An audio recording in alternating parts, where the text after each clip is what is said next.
Welcome back to Nasdaq Trade Talks. I'm your host, Jill Malandrino, Global Markets Reporter at Nasdaq. We're coming to you live from the Digital Asset Summit in New York City.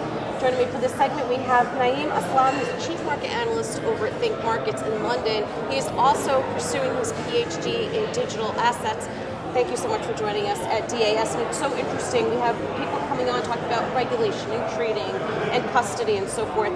What's the academic view on cryptocurrency? Thanks for having me. I think for academic, it's more about finding some more real solutions for this industry, because enterprises are more interested in, okay, what is the fastest way to go around the regulation and then just get things done.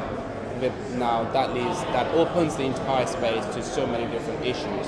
The reason that we haven't seen that much adoption in the digital asset space is because there isn't a really viable solution in terms of a protocol, in terms of a custody, and so on and so forth. So for us, it is very important when we are looking at from a research issue, okay, what is a liquidity strap? If we are looking to trying to resolve the issue by tokenizing the entire industry, by creating the liquidity, I think these are the right sort of assets that we are really trying to get the liquidity out of them. Do they have a negative yield?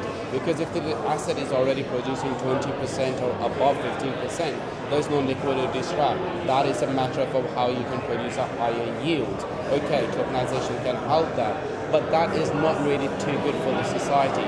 In the academia space, what we will look at, okay, there are certain products which have a negative yield. Now they actually have a liquidity strap issue. How do you create a solution to tokenize these assets? So look at the fungible and non-fungible assets and then create a liquidity out of them. At the same time, you've got to look at, okay, whether it's going to be permission or permissionless. And as you would have known more than anyone else from today, everyone would have talked about one particular thing. If they are enterprise, a serious enterprise, it's about permission. It's not about permissionless. It's all about permission. That's what I hear when I'm speaking to all the major corporates. They don't want to put everything without permissionless on a public blockchain and stuff like that.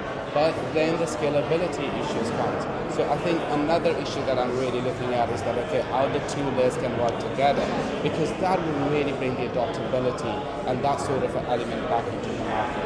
Until and unless we keep hearing this thing that, okay, there's no proper resolution for a custody and for institutions to get involved in that, there's got to be a proper custody solution for that. Right.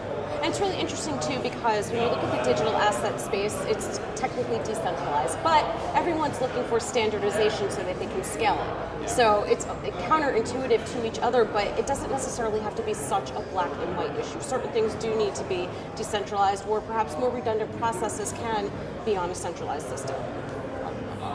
I completely concur with you.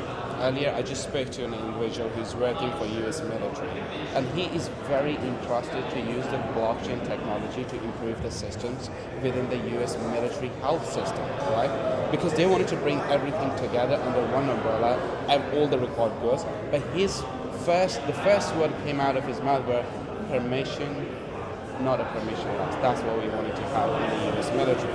I mean, this is what we are looking at, the use of a blockchain. I think for enterprises, look, maybe there will be a space for permissionless in the market because the both can exist to serve different clients. But when it comes to major institutions, major enterprises, it is going to be a private blockchain. And if you are talking about supply chain solutions, then yes, then we have other solutions in the market for sure. Right. To wrap up here, let's talk about the academic process that you're going through right now. Again, digital assets are so young. Is it challenging locating empirical evidence and enough data to support your thesis or to develop a thesis? First of all, it is immensely arduous and troublesome for me to convince the university to jump into this space. Yeah. Everyone looks at, we have 9 years of history, why do we want to jump into it? Because blockchain still has those bad name that association with the Bitcoin and whatever comes with the Bitcoin, money laundering and all that. So universities, major Ivy League universities, are still sitting on the sidelines because for them getting involved into this space, this is a big message to the industry that adoption is here. So in order to answer your question, I think we have enough or we have a sufficient data, because if you look at the volume of the STOs or the companies which are issuing the STOs, that is nearly over 3x. And Deloitte, I spoke to Deloitte yesterday, and then they're saying, look, we have enormous amount of our customers who are looking to use blockchain technology and securitizing their business in various different ways. Well, you know what, Naeem, let's go back to the universities and the way that they think about cryptocurrency. With all due respect, clearly I'm not a PhD grad or anything. It's a little bit ignorant on their part, because cryptocurrency on the blockchain is just a tiny fraction of what blockchain is capable of doing. I mean, look at what it can do to the healthcare system, logistics, education systems, voting systems.